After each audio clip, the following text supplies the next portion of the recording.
What is up, everyone? Welcome back to the show. Happy Monday, February 9th, the game. I'm real ernst debated as a brief database. The game was immature Hardy's and go out that's happy. I've seen better games.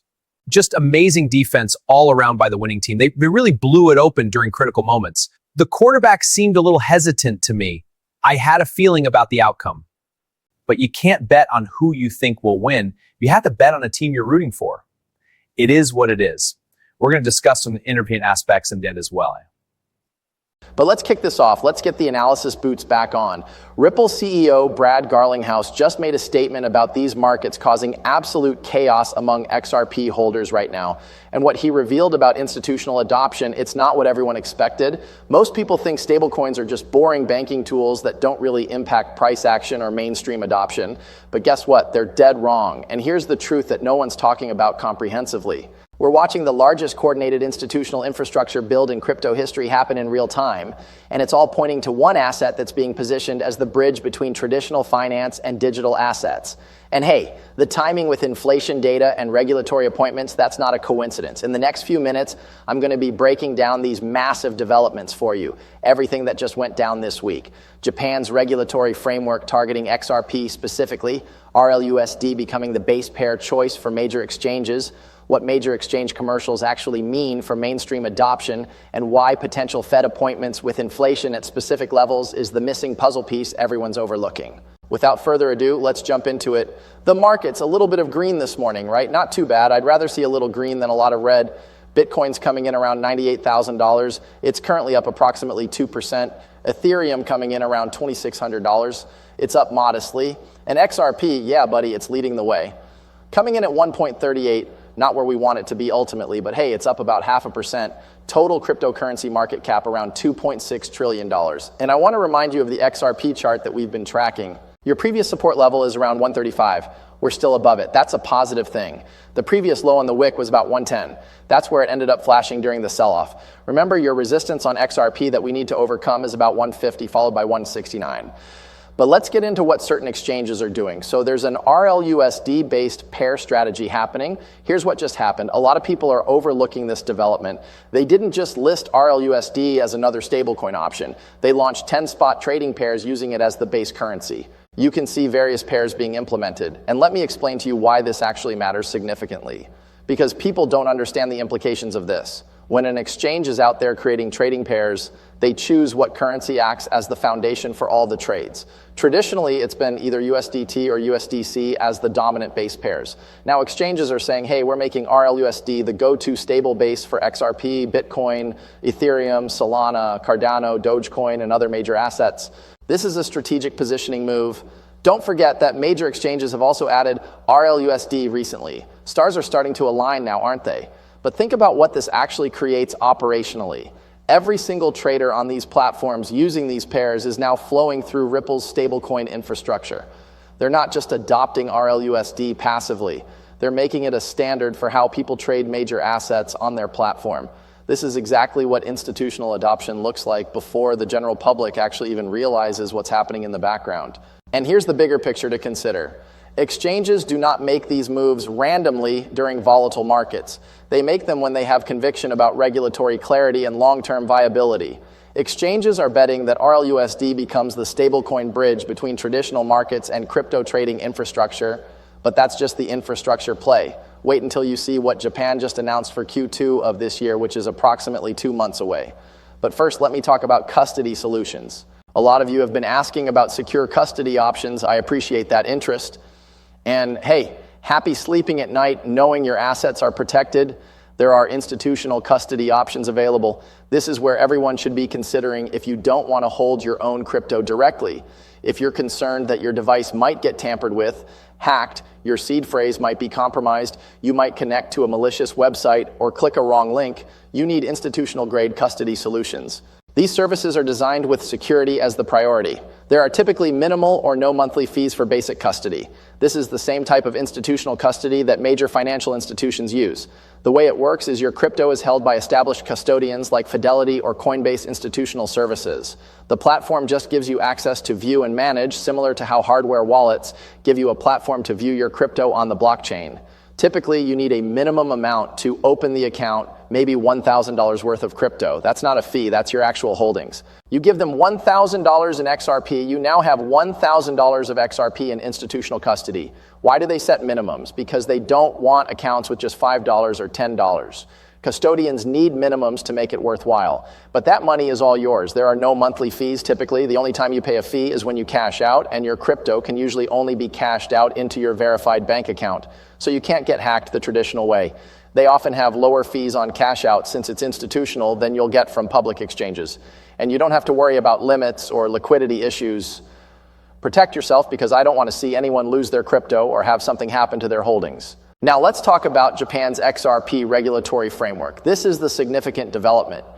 Japan's Nikkei 225 index just hit a record high, surging approximately 6% after political developments. Massive news for traditional markets, right? But here's what happened in the background that changes everything for crypto. Japan is reportedly preparing to classify XRP under its latest regulatory framework in Q2 2026. Not as a cryptocurrency, everyone. Not as a digital asset in the general sense, as a financial product with specific regulatory treatment. What does that actually mean practically? Well, let me explain what that means for adoption. When Japan classifies something as a financial product under their framework, they're creating the legal structure for banks, pension funds, and institutional investors to hold it in their portfolios officially. This isn't speculative adoption anymore. This is regulatory permission for trillions in traditional Japanese capital to flow into XRP legitimately through established channels. And the timing is deliberate and strategic. Japan has the third largest economy in the world, correct? They're not making this classification just because they like the technology conceptually. They're making it because they've been working with Ripple's payment infrastructure operationally, and they see XRP as critical to their cross-border settlement strategy. Japanese financial institutions are already using RippleNet for remittances and international transfers. Here's the part that's genuinely mind-blowing when you think about the implications. This announcement development came as their stock market hit record highs. That means that the Japanese markets are heating up currently, capital is flowing, confidence is high, and now they're setting up the regulatory framework to integrate digital assets properly. They are building the runway while the plane is already accelerating down it. Think about how significant this development is. Let's jump over to another topic. We're going to address entertainment briefly, but I want to make sure I covered the substantive topics because I talked a bit too long in the beginning, a little too much discussion, but you know how it goes on Monday morning after a big weekend. Look, there's potential for new Federal Reserve leadership waiting for Senate confirmation processes. U.S. inflation just fell to approximately 2.8% in recent data. Let me connect this macro setup that no one is discussing comprehensively. Potential new leadership is pro-innovation and financial technology development. That's massive for the industry. They understand digital asset infrastructure from a technical perspective. That's huge, and they've been vocal that we need clear cryptocurrency regulations. If they get confirmed to a Fed position while inflation is cooling down to these levels, you are looking at a potential policy shift. Lower inflation means potential rate cuts from the Federal Reserve. Rate cuts mean more capital that's going to flow into risk assets and emerging technologies. Cryptocurrency is classified as a risk asset by most institutional investors. If that is happening while a crypto-friendly voice has Federal Reserve influence and Japan is building regulatory frameworks and exchanges are standardizing on RLUSD, you are looking at the perfect storm of institutional adoption conditions converging. Why do you think Brad Garlinghouse made recent statements? He discussed market psychology. This is what the statement is really about fundamentally. The market is greedy when it sees short-term pumps and rallies. Retail loves chasing that green candle momentum. The market is fearful during volatility when there's significant red. But institutional players, they're watching inflation data carefully, regulatory appointments, and international framework development. They're not day trading. They are positioning for a multi-year infrastructure build. Let that sink in for a moment. So let's recap this comprehensively, folks. We have exchanges making RLUSD the base trading pair for 10 major cryptocurrencies, positioning Ripple's stablecoin as exchange infrastructure. We have Japan preparing to classify XRP under a specific regulatory framework by Q2, which is 2 months away, opening the door for institutional capital in the world's third largest economy. And we have potential new Federal Reserve leadership focused on innovation while inflation drops, setting up potential policy support for digital assets. This isn't speculation anymore. This is infrastructure being built. This is regulatory framework being established. This is mainstream on-ramping happening simultaneously across multiple jurisdictions. While most people are watching price charts and trying to call tops or bottoms, reality is quietly exceeding expectations. The question isn't whether institutional adoption is coming anymore, it's whether you're positioned before the rest of the market realizes what's already being constructed. Let me add some additional context about why these developments matter more than individual price movements. The Japan regulatory framework is particularly significant because it represents a template that other Asian nations might follow. When one major economy creates a clear classification framework, it often influences neighboring jurisdictions. South Korea, Singapore, and Hong Kong all watch what Japan does carefully because they compete for the same financial services business. If Japan successfully integrates XRP as a regulated financial product and Japanese institutions see benefits, other nations will want similar frameworks to remain competitive. This creates a regulatory cascade effect that's far more powerful than any single jurisdiction acting alone. The RLUSD base pair strategy is equally important for different reasons. When exchanges choose base pairs, they're making infrastructure decisions that affect all future trading activity. Switching base pairs later is difficult and costly. So, when multiple exchanges independently choose RLUSD as a base pair, they're making long-term bets on Ripple's stablecoin infrastructure. This isn't a marketing gimmick. This is technical integration that requires significant development resources and ongoing maintenance. Exchanges don't make these investments unless they're confident in regulatory sustainability and long-term viability. The macro environment with falling inflation and potential Fed leadership changes creates the perfect backdrop for these developments. Lower inflation reduces pressure on the Fed to maintain restrictive monetary policy. That potentially means lower interest rates eventually. Lower rates make holding cash less attractive and increase appetite for alternative assets, including crypto. If this happens while crypto-friendly voices influence Fed policy, you get regulatory clarity combined with favorable monetary conditions. That's the institutional adoption sweet spot. Brad Garlinghouse's comments about fear and greed aren't just platitudes. They're highlighting the difference between retail trading psychology and institutional positioning. Retail chases momentum and gets scared during corrections. Institutions plan multi-year strategies based on fundamental infrastructure development and regulatory clarity. When Garlinghouse talks about this distinction, he's signaling that Ripple is building for institutional timelines, not retail hype cycles. The custody conversation I mentioned earlier is directly relevant to institutional adoption. One major barrier to institutional crypto adoption has been custody solutions that meet regulatory standards. Traditional finance requires segregated custody, insurance, audit trails, and regulatory compliance. Consumer crypto wallets don't meet these requirements. Institutional custody services from established players like Fidelity and Coinbase Institutional solve this problem. When these custody solutions become more accessible and affordable, it removes a major friction point for institutional adoption. This is why custody infrastructure matters as much as exchange infrastructure and regulatory clarity. All three need to align for institutions to move significant capital. We're seeing that alignment happen now across multiple dimensions simultaneously. The Japan development timeline is worth emphasizing. Q2 2026 is approximately 2 months away. That's not some distant future possibility, that's imminent regulatory action. If Japan implements this framework on schedule, Japanese institutions could begin allocating to XRP as a regulated financial product by mid-2026. That means treasurers at Japanese banks and pension funds could include XRP in portfolio allocation discussions within months. This isn't theoretical, this is practical institutional adoption on a concrete timeline. The exchange base pair strategy reinforces this because it creates the infrastructure Japanese institutions would use. Think about the user experience. A Japanese pension fund decides to allocate 1% of portfolio to XRP. They need to buy through regulated channels with proper custody and compliance.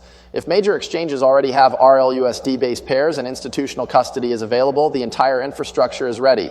The institution can execute their allocation decision immediately without waiting for new infrastructure to be built. That's the power of infrastructure preceding demand. Now let's address the elephant in the room that some viewers are thinking.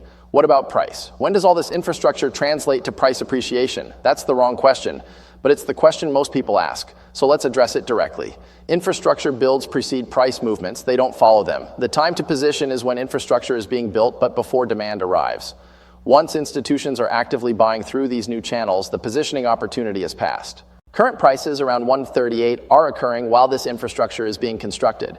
If the infrastructure thesis is correct and Japanese institutional adoption begins in Q2, if RLUSD base pairs become standard, if Fed policy becomes more favorable, then current prices would be viewed retrospectively as the pre-adoption phase. But there's no guarantee. Infrastructure can be built and adoption can still disappoint. Regulatory timelines can slip. Institutions can choose different assets. This is why I emphasize verifiable developments over price predictions. We can verify that Japan is working on regulatory frameworks. We can verify that exchanges are implementing RLUSD-based pairs. We can verify inflation data and potential Fed appointments. Those are facts. What we cannot verify is exactly how institutions will respond or on what timeline. That requires judgment and carries risk.